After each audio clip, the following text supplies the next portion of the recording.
Chapter 30. Was my mama strong? When I walk into the kitchen, Grammy's cleaning and our stove has been pulled away from the wall. Grammy is trying to shove it back into place. I'm an ox, I tell you. I laugh. I don't know if you ought to go around telling people that. No offense. I'm just saying that I'm strong. Nothing wrong with that. You're strong too, Delcy. All us McHill girls are. I don't know if I'm all that strong, I mumble. She whips around. Now, none of that talk. What did I tell you? I stand straighter. That I better straighten my crown and remember who my Grammy is. That's right, baby. Don't you worry. It's in our blood. We're like Esme's jars with our strong shoulders. I know Grammy likes her metaphors, and I think back to her saying Joseph is my rock. I'd always thought it was weird for her to say that about a person. I didn't really know what it meant until now. Papa's strong shoulders weren't just about him being able to put wet ropes into his boat. It had to do with him being rock solid for the rest of us. Always there, keeping his promises and protecting us. And I can't help but wonder if my mama was weak. I just have to ask, Grammy? Yes, baby. Her voice sounds like she's singing. Was my mama weak? Grammy stares out the window for a while before turning around. Her eyes are shiny, and I feel bad that I asked her, but truly, I just have to know. Your mama was plenty strong. I don't mean weak arms. I mean like when you talk about Papa being strong, loving us, protecting us. I don't know, I guess. I swallow hard. I know she wasn't here long, but while she was, did she, I want to say love, but I'm afraid. Protect me at all? Your mother loved you, she says. Of course. Grammy always knows what I don't say. But, Grammy, you've always said that strong people can will themselves to do anything. Why did she leave me then? Strength comes in all kinds of forms, I think your mama's strength came in leaving, not in staying. I don't understand. Your mama, she speaks slowly, as if the words make her hurt. She lived in the bottle. But the day, she points at the end of my nose and leans towards me. The very day she found out you were coming, she stopped. She sweated with the fits and heaves. She curled herself up on the floor and moaned and called for God and the devil. But she swore that while you were growing, she'd die before taking a drop. That's the strongest I've ever seen anyone be. I take a step back, and Grammy takes a step forward. The day you came into the world, she looked at me with a sparkle in her eyes that I hadn't seen in too long of a time. Who could look at this baby girl and not believe in angels? She asked me. I look out our window at the abandoned house across from hers. But she... Then I turn to Grammy. Then how come she didn't want me? No, Delcy, no. That's not it. Oh, how she loved you. She was sick. You can't blame anyone for being sick. I swing my head towards Grammy, confused.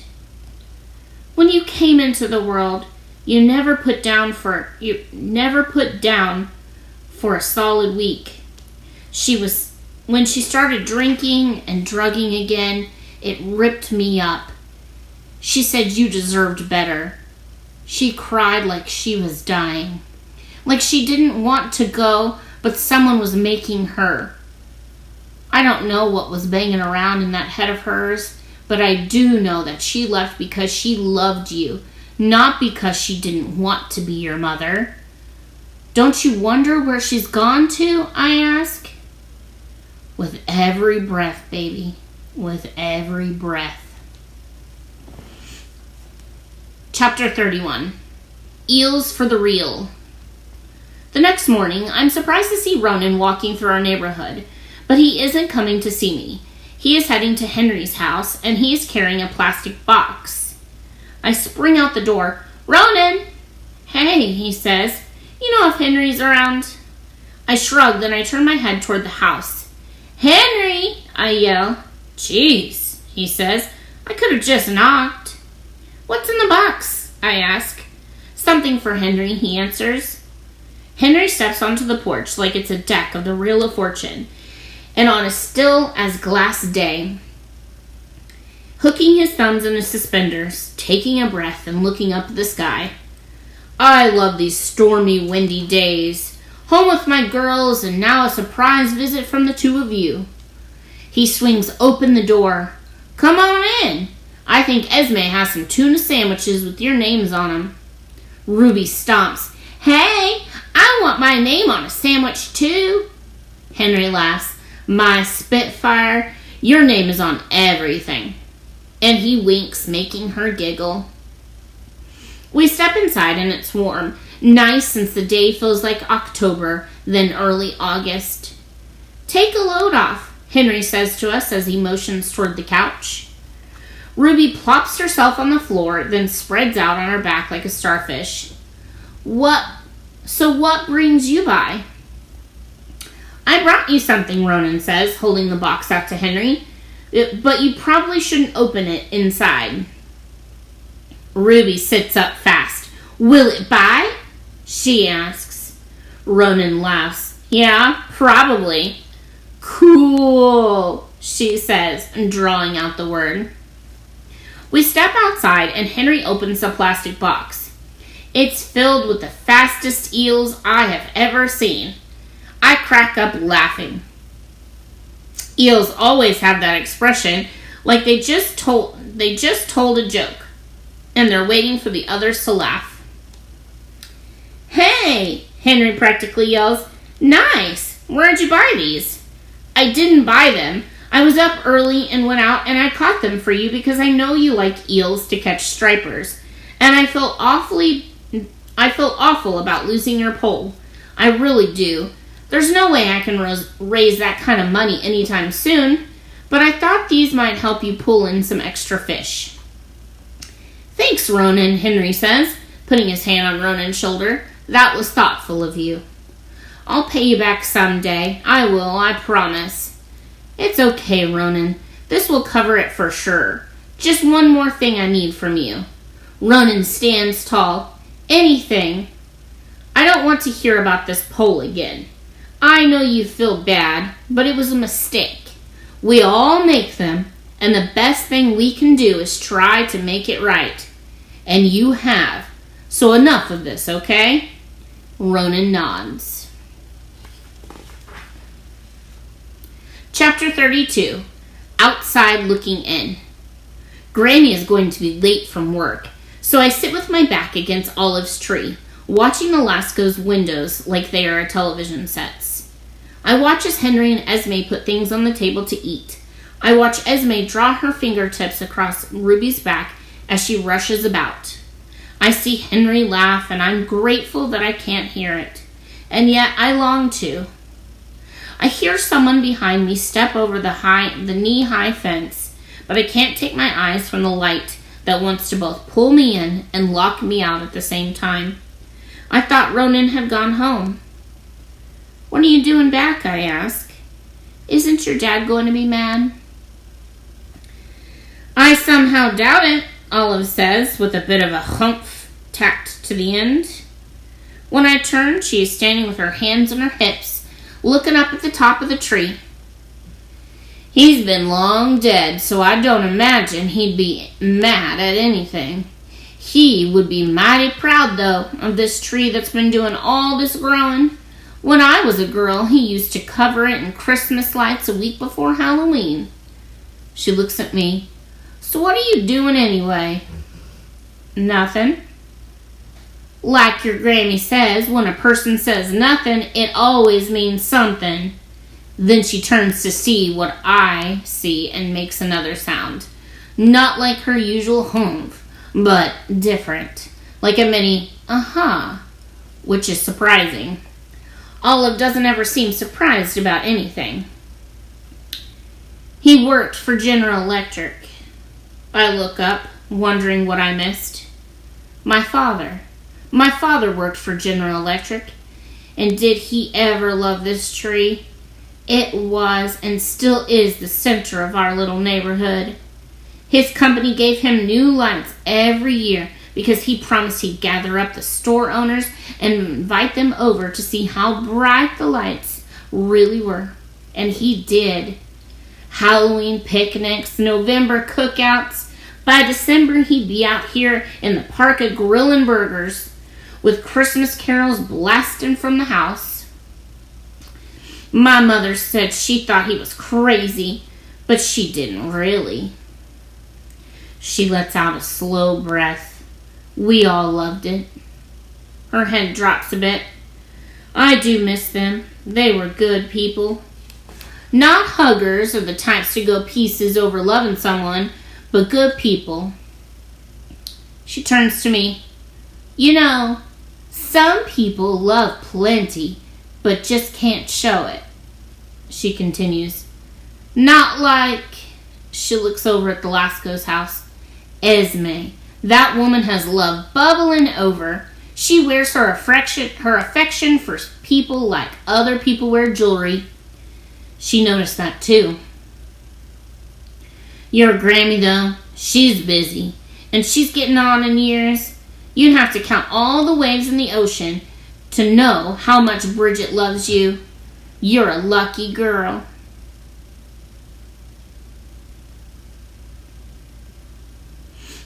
I stare up at her. She seems sad watching the Lasco show in the windows. I envy them. I never learned how to do what Esme does. And then I realize that she's out here looking up at the tree and missing her family too. I have to catch my breath when I also realize that we're both orphans. What are your eyebrows all scrunched up for? She asks. Something spinning in that head of yours? You know it's a McHill tradition, thinking about every little thing. I was thinking that we're both orphans, you and me. She nods slowly. Yes, we are. She sits down next to me. Well, she says, I suppose there is no arguing with facts. You knew my mother, huh? What a silly thing to ask. You know I did. I was here when Millie came home from the hospital with Joseph and Bridget. God, how they love that baby. Don't know why she what? Olive looks disgusted again. Well, what do you think? I should be upset, I guess, but I'm actually finding Olive to be a relief. I never have to wonder what she's thinking. I lock eyes with her. Why she left, I say. Of course. She was careless about things. Didn't think ahead. Didn't take responsibility. And I think that caused some hard things for all of you. I'm sorry. Thanks, Olive. But you know what else? Yeah? I have faith in you. I bet one day you'll wear an olive wreath on your head and people will cheer for you. Huh? You know who gets the olive wreath up in Boston? The winner of the Boston Marathon. I smile. I'm happy that she thinks I can do something special. I hear Granny's tires rolling up the driveway, so I stand and brush the pine needles off my legs. You're a mess. Your Granny is going to make you take a bath. I sigh. Yeah. You can always count on Olive to point out the terrible stuff. But I see her looking up at her tree the way most of us look at people we love.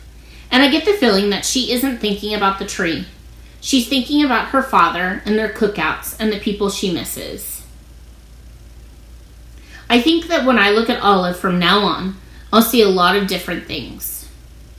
Like instead of just plain scoop of cold ice cream, a scoop with some chocolate chips hidden inside. Chapter 33. The hardest shell of all. You know how to go clamming? Ronan asked before the front door is even open all the way. Yeah, why? I want to go. Do you have the cage things on a pole that they use? You mean a clam rake? Yeah, we have some out back, I think. And baskets and a gauge. But I have a permit. You need a permit. My father got me one as a surprise, so I guess he wants me to learn clamming. So I'm asking you. I nod once, thinking about how serious he is, even for him. Well, he asks, are you busy? I guess not. Okay, let's go then. We head to the cove just as the tide is going out. Holding the rake, Ronan looks like a famous painting of the farmer standing with a pitchfork, all serious. So what do we do now, he asks. Follow me, I tell him. Need a drink of coffee, hold on.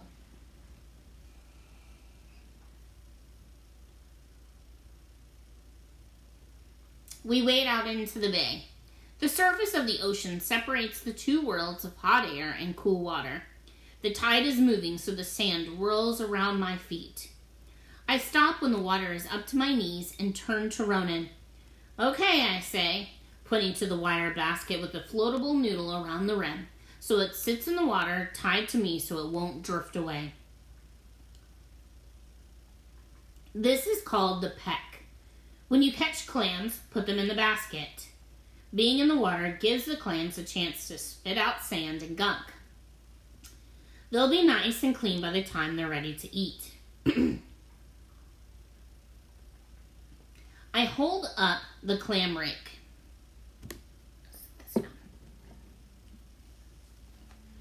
So you just take this and pull it through the sand like a regular rake. You'll catch all kinds of stuff, then just dig through to see what you have. I grab hold of the metal ring tied to the top of the rake. This ring will tell you if it's big enough to keep.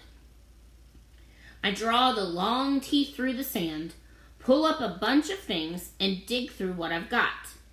I find 2 clams. Here, I say, put this in the peck basket. It's a keeper. I pick up the second. This looks too small. It passes through the ring. Yeah, not legal. And I toss it out into the water. Why do we have to throw back the small ones? They are young. Besides, they aren't worth keeping anyway. A weird expression flashes across his face. What? Nothing, he says, suddenly moving around, digging here and there. I follow him to the shallow water and help him. Look for the little bubbles. That means there's a clam underneath. Try to fill with them with your feet too. Bumps under the sand. I stand in a quiet spot and close my eyes. I take a step to the right, stand still, and close my eyes again, and then I feel it. The tiny little bump on the bottom of my feet that most people don't pay attention to. A hiding clam. I reach into the sand with my fingertips and pull it out. I can tell by the looks of it that it's legal. I walk over and drop it in the peck basket. But Ronan isn't having any luck. I thought this was easy, he says. Looking is half the fun. I'd rather just bring home a bunch of clams. A bushel. You bring home a bushel, I say. Not a bunch. His mouth is swung to the side. Whatever, bushel then. If you're that impatient, head over there, I say, pointing to the area of rocks to the side. Grab a big rock and bring it back over. He drops his rake and runs. You can't just drop things in the water, you know. They kind of float away, I call as he goes. Soon as he returns with a big rock. So, throw it in the wet sand, then look for bubbles. He throws the rock in the sand just in front of his feet. There are bubbles. Quick, dig them up before they go deeper. Ronan sinks his rake into the sand and pulls wet mounds towards himself. Then he bends over and pulls out 2 clams. Ronan pulling 2 clams out of the sand is like a pirate discovering a chest full of gold coins. He runs around with the rock, darting back and forth, hitting the sand with it. Now I don't even look for clams. Watching him is far more interesting. But he doesn't seem like himself. He's like a clamming machine, and as he catches them, he stuffs them into the pockets of his new black cargo shorts. Ronan, you can't keep the clams in your pockets. They need to be underwater so they can spit the gunk out and clean themselves. Relax, you don't have to tell me what to do every second. Huh? I'm just trying to help you. The clams are gross if they don't get a chance to spit. Why don't you mind your own business? I stare for a few moments. What is wrong with you? Why are you so mad? Just leave me alone, he snaps. I head toward shore. Fine, I will. He's watching me as I scoop up my stuff and splash as I trudge away. He comes up behind me. I'm sorry. I turn. Hey, Dulcie, please don't go. I stand silent. I got a letter from her. I got a letter from my mother. Wait, what? Ronan, how could your mom write a letter? That doesn't really sound, well, I don't know. He sighs. She didn't die. I just said that because it's easier than explaining. I can't believe it. He has a mother and he tells people she died? Ronan's voice reminds me of floodwaters. She's alive, Dulcie. I've wanted to tell you. We lived in Worcester. Then one day, out of the blue, she just sent me here. Sent you here? Yeah, sent me here. She said, his voice shakes as he continues, she said she didn't want me around anymore. That I'm too much trouble, and I do get in trouble. I don't know why. It's just like sometimes my body and my brain are on the same team. But I never thought she'd... He stuffs his fists in his pockets and drops his chin. I'm sorry, Ronan. She really said that? That's awful. She said it's because I'm about to become a teenager. She doesn't want one around. Too much to worry about, and she says I need a father to keep me in line. He swallows hard. She thinks I'm bad. Ronan, you're not bad. Yes, I am. She sent me a letter. His voice cuts. Don't you understand me? He growls louder. I was so happy when I saw her handwriting on the envelope. I thought it was a letter to say I could come home, but she said... He kicks at the water. She said that she hoped I was doing okay, but it was all for the best. He kicks the water again and takes a swing at nothing. Then, crumbling, he falls to his knees. For the best?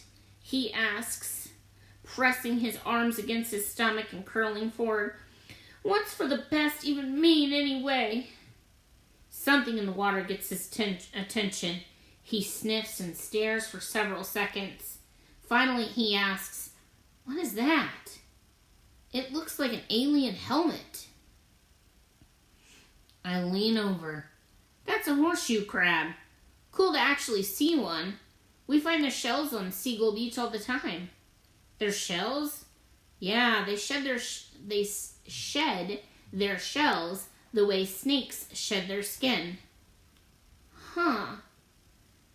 It would be cool to just shed something and swim away, he says, crawling on all fours and then picking up the crab. He examines the horseshoe crab and then turns it over. Ronan watches wide-eyed as the horseshoe crab waves everything wildly. This one is definitely strong, he says.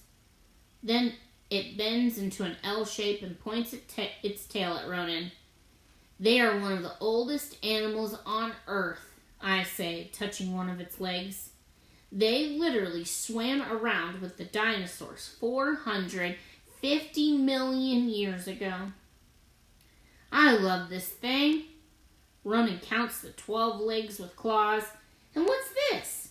Wiggling his finger over a mound of what looks like dead grass in the middle of its many legs. That's its mouth. Sick! Ronan bends over and places it back in the water as if it could break. He watches it scurry away. Just then, 2 boys swim over to it, and the shorter one catches the horseshoe crab and holds it up. Cool! The taller one, laughing, says, I wonder if you pull all its legs off, will it grow back like a starfish? Ronan stands. The taller boy reaches over and grabs a hold of one of the crab's legs. I had no idea Ronan could move so fast. Before I know it, he hits one kid and pushes the other. The horseshoe crab splashes into the water and swims away. One of the kids pushes Ronan back and there is a bunch of yelling and swinging. Just as Ronan punches one of the kids, a conversation officer who patrols the beach arrives.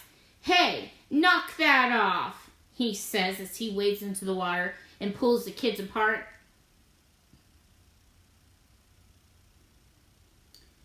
The 2 boys, one of them with a bloody nose, point at Ronan and tells the officer that Ronan started it. Did you? The officer asks him. Yes, I did, but they were going to pull off his legs off just for the fun of it. Who does that? Ha! The taller one with the bloody nose. He says the crab is his. What a freak.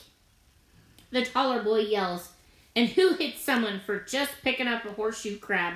You weren't just picking him up, you were going to hurt him, Ronan yells back. The kid points to our clamming rakes. You're here clamming. What's the difference? Actually, there is a difference, the officer says. You are not allowed to harvest horseshoe crabs here. It's against the law. Ronan and the boys look at each other like they'd keep fighting if they could. The officer gives the bloody-nosed kid some paper towels, telling him he'll be okay now that the bleeding has stopped. Then he checks our clamming permits. Finally, the officer takes out his phone, saying he'll have to call the police. That Ronan can't just hit someone in the face because he doesn't like what they're doing. The Yarmouth police take 2 minutes to show up. They ask Ronan a bunch of questions and call his dad. Then they put Ronan in the back of the police car. It makes me feel terrible to see Ronan taken away like that, especially when the other 2 boys are watching and laughing. Ronan shouldn't have done what he did, but he loves sea animals so much that I can understand how seeing the boy's cruelty after getting the letter from his mom was like lightning the fuse on a firecracker. Chapter 34. Chatham Pier. As soon as my eyes open the next morning, I think of Ronan, worried about what's happened. I wish I could call him, but their only phone is his dad's cell.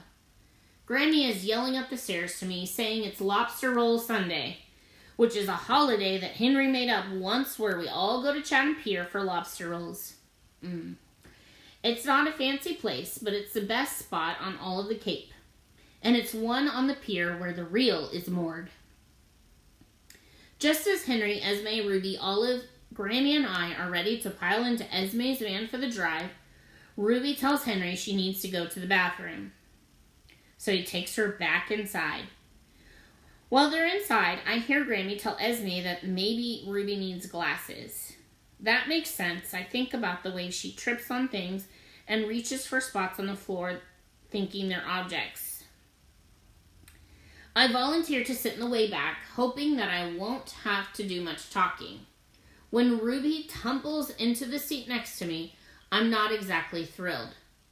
But after she's buckled in, she puts her hand on both sides of my face and says, "You are sad." "Yeah." I answer, "I am." Ruby rests the side of her face against my arm, and her hand pats me slowly. "I'm sorry," she says, just like her mom would. Henry glances back, and I can tell he has questions. When we get to the pier, Ruby makes a run for the upper deck, overlooking the boats coming in. Henry follows her and scoops her up.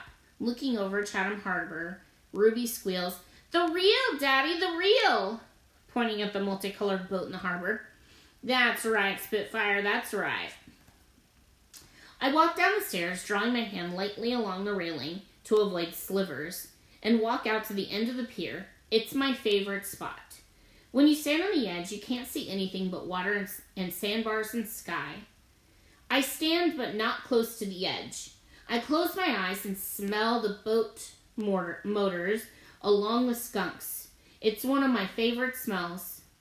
I hear the fishermen yelling to each other, and the sounds of heavy ropes hitting decks, chain pulleys lifting fish holes onto the steel ramps, and the loud thud of a few 1,000 pounds of fish hitting the bottom of a cardboard box lined in plastic and ice. I can tell the approaching footsteps are Henry's. He stands next to me and stays quiet for a few moments before clearing his throat and asking, "So what's going on?" My first thought is to say that nothing is wrong, but the truth is that I want to tell him. I worry, though, that Ronan will be upset if I tell anyone. "Well," I say, "you know how Grammy says that you don't go off telling people other people's business, acting like it's yours just because you know about it? You let people tell their own stories?" "Yeah," he says, laughing. I've heard her say that. "Well, it's kind of like that. Not my story to tell. But..." He tips his head to the side. "Is it Ronan?" I nod. He looks concerned. "Is he okay?" I'm not sure." "Well, I don't know that telling me is gossip, honey. If Ronan needs help, I may be able to do something." And so I tell him the whole story and the whole truth. About how I thought his mom was dead, but then she wrote him a letter and then he punched kids that he didn't even know and ended up in a police car. Now, I say, I don't know what's happened. Henry scratches the back of his head and then smooths out his hair from his forehead to the back. That's what Henry does when he's worried. "Well, maybe we'll go over there this evening and check on things." "Really?" I ask. "Yeah." He takes a long breath. Before I first took Ronan out on the reel, his dad called me to introduce himself, and we realized that we know each other, or we did. I knew Sherman Gale, or Gusty as he goes by now, a long time ago. Back in the day, we were both pretty foolish, and he had some terrible trouble with using his fists instead of his words. So we'll lend some support for both of them. Now, I'm even more worried than I was before. All right, stay tuned for the next chapters. Chapters 35 through 39 will be posted soon. Thanks, guys.